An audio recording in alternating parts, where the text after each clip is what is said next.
Muy buenos días y bienvenidos a 13. Les saluda un servidor, Álvaro González, en esta retransmisión de la audiencia general del Papa Francisco desde la Plaza de San Pedro en el Vaticano. Hoy es miércoles 31 de mayo, día de la visitación de Nuestra Señora, y en esta jornada está previsto que escuchemos una nueva catequesis del Papa Francisco sobre el celo apostólico, como lleva haciendo en las últimas semanas. Una Plaza de San Pedro que vemos abarrotada en un cálido día romano, vemos a la gente incluso con manga corta, y al Papa Francisco que se va a dirigir a los fieles, primero con el saludo litúrgico y después escuchamos la proclamación de las Sagradas Escrituras.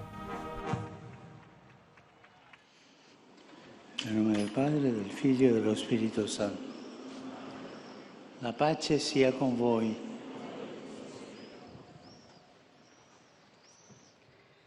Lectura de la primera carta del apóstol San Pablo a los Corintios. Hermanos, siendo libre, me hice esclavo de todos para ganar al mayor número posible. Me hice judío con los judíos para ganar a los judíos, y me hice débil con los débiles para ganar a los débiles. Me hice todo para todos para ganar por lo menos a algunos a cualquier precio. Y todo esto por amor a la buena noticia, a fin de poder participar de sus bienes. Palabra de Dios. Escuchamos ahora la catequesis del Santo Padre. Cari fratelli e sorelle, buongiorno. Queridos hermanos y hermanas, buenos Noi días. continuiamo in queste catechesi parlando. Hoy continuamos en esta catequesis hablando sobre el celo apostólico, para hablar sobre cómo los cristianos sienten el amor y salen al anuncio de Jesucristo. Hoy quisiera presentar otro gran ejemplo de celo apostólico. Hemos venido hablando de San Francisco Javier, de San Pablo, de grandes evangelizadores que han tenido celo apostólico. Hoy hablamos de un sacerdote italiano que estuvo en China, el padre Matteo Ricci, originario de Macerata, en las Marcas, después de haber estudiado en las escuelas de los jesuitas y haber entrado él mismo en la Compañía de Jesús, entusiasmado por los informes de los misioneros, porque los leía en su formación, como muchos otros jóvenes compañeros suyos, Mateo pidió ser enviado a las misiones en Extremo Oriente. Después del intento de Francisco Javier, otros 25 jesuitas habían intentado inútilmente adentrarse en China. Pero Ricci y su hermano se prepararon muy bien, estudiando cuidadosamente la lengua y las costumbres chinas, y al final lograron establecerse en el sur del país. Fueron necesarios 18 años con 4 etapas a través de 4 ciudades diferentes antes de llegar a Pekín, que era el centro. Con constancia y paciencia, animado por una fe inquebrantable, Matteo Ricci pudo superar dificultades, peligros, desconfianzas y oposiciones. Pensad en el tiempo que tardó caminando o a caballo en llegar allí, pero él iba adelante. ¿Cuál fue el secreto de Matteo Ricci? ¿Por qué camino lo empujó el celo apostólico? Él siguió siempre el camino del diálogo y de la amistad con todas las personas que encontraba, y esto le abrió muchas puertas para el anuncio de la fe cristiana. Su primera obra en lengua china fue precisamente un tratado sobre la amistad, que tuvo gran resonancia.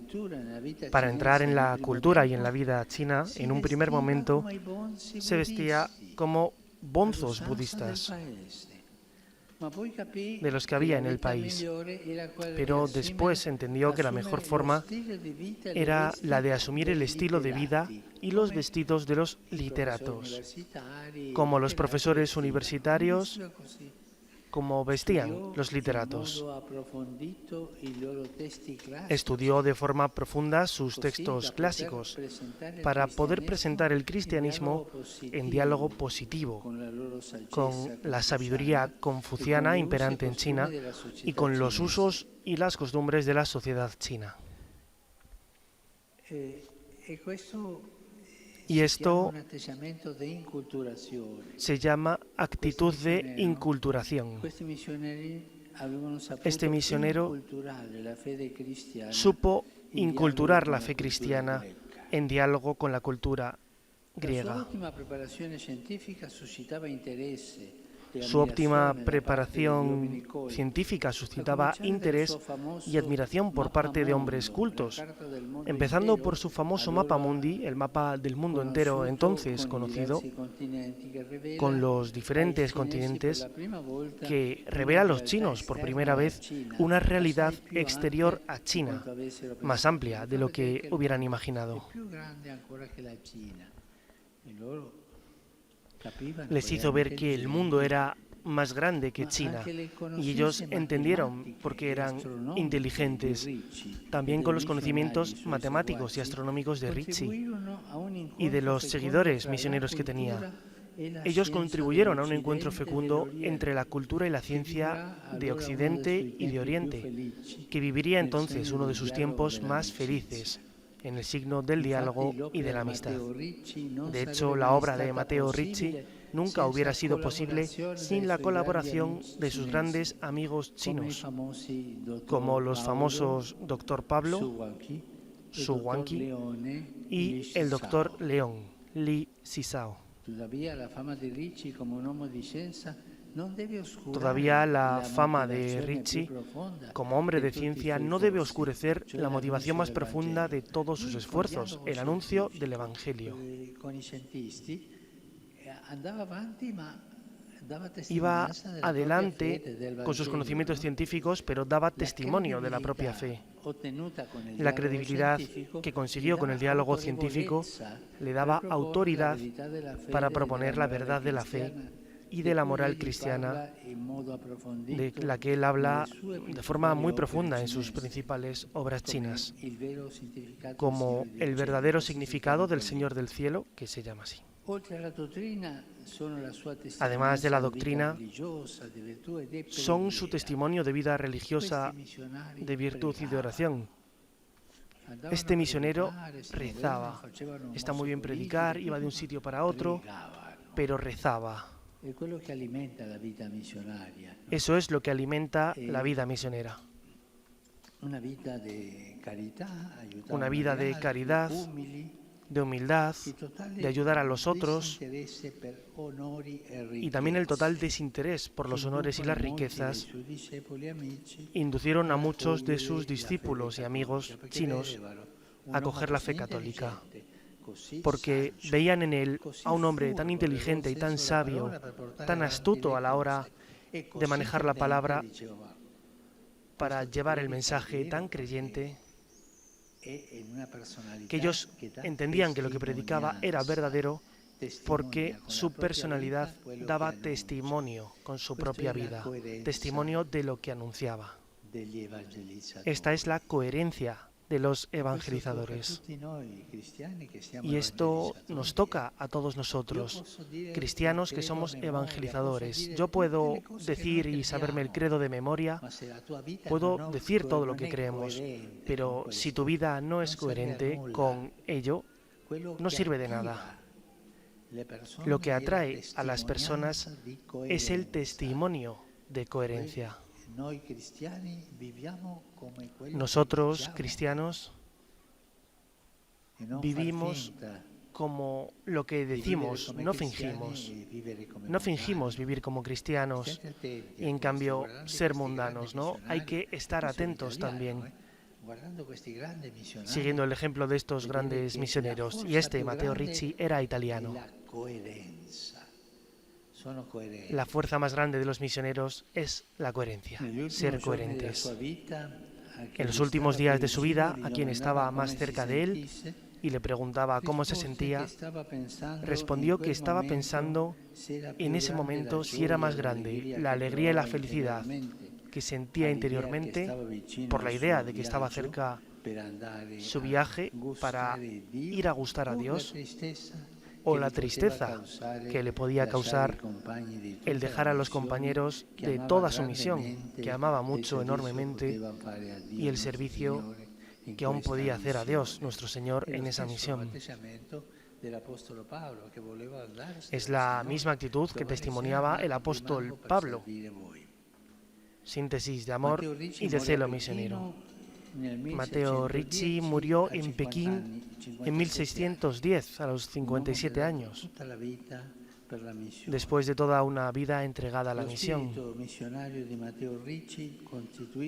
Su espíritu misionero constituye un modelo vivo y actual. Su amor por el pueblo chino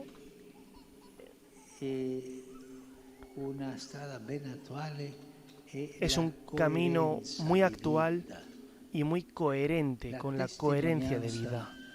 El testimonio de su vida como cristiano. Él llevó el cristianismo a China. Él es grande. Sí, porque fue un gran científico, un gran valiente, un gran misionero.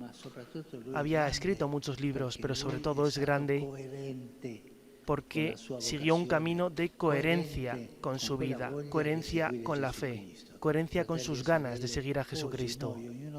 Hermanos y hermanas, hoy nosotros, pregúntense dentro de ustedes, ¿somos coherentes o soy un poco así? Gracias. Concluye el Papa Francisco esta catequesis del misionero jesuita Matteo Ricci, que evangelizó China. Vamos a escuchar ahora el resumen que hace para los peregrinos de lengua castellana presentes en la Plaza de San Pedro. Queridos hermanos y hermanas, en esta audiencia presentamos a otra figura del celo apostólico, Matteo Ricci. Muchos intentos de llegar a China habían fracasado y Matteo tuvo la intuición de prepararse cuidadosamente aprendiendo la lengua y las costumbres chinas antes de afrontar su misión. Y esto le posibilitó entrar en el territorio y con paciencia irse acercando a la capital. Vestido como un erudito, gracias a grandes colaboradores, también chinos, fue capaz de ganarse el respeto de todos y hacer llegar el mensaje de Cristo a sus contemporáneos, a través de su vida de piedad y de sus enseñanzas. Dos recursos, por así decirlo, tenía para conseguir este propósito. Por un lado, una actitud de amistad hacia todos, unida a una ejemplaridad de vida que causaba admiración. Por otro, una vastísima cultura que era reconocida por sus contemporáneos y que además supo conjugar con un estudio de los clásicos confucianistas, presentando así el mensaje cristiano perfectamente inculturado. Saludo cordialmente a los peregrinos de lengua española.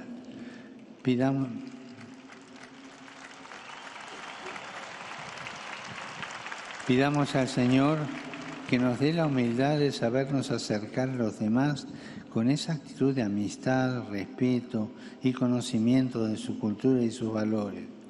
Que sepamos acoger todo lo bueno que hay en ellos, como Jesús al encarnarse para hacernos capaces de hablar su lenguaje. Que no dudemos en ofrecerles todo lo bueno que tenemos para dar prueba del amor que nos mueve. Que tengamos la fuerza de vivir con coherencia la fe que profesamos para transmitir el Evangelio del Reino sin imposiciones ni proselitismo. Que sea esta la bendición de Jesús y que la Virgen Santa, primera misionera en esta fiesta de la Visitación, nos sostenga en este propósito. Muchas gracias. Pues con estas palabras del Papa Francisco ponemos punto y final a esta retransmisión. Se quedan ahora con Palabra de Vida y Jesús Higueras, después la Santa Misa, hoy celebrada especialmente por las víctimas y familiares de los accidentes de tráfico en la jornada Enjugar las Lágrimas, después la adoración eucarística, el rezo del Ángelus y como siempre a las 12 del mediodía, Eclesia al Día, tenemos una cita donde nos volvemos a encontrar. Pasen un feliz miércoles, día de la Visitación de la Virgen María.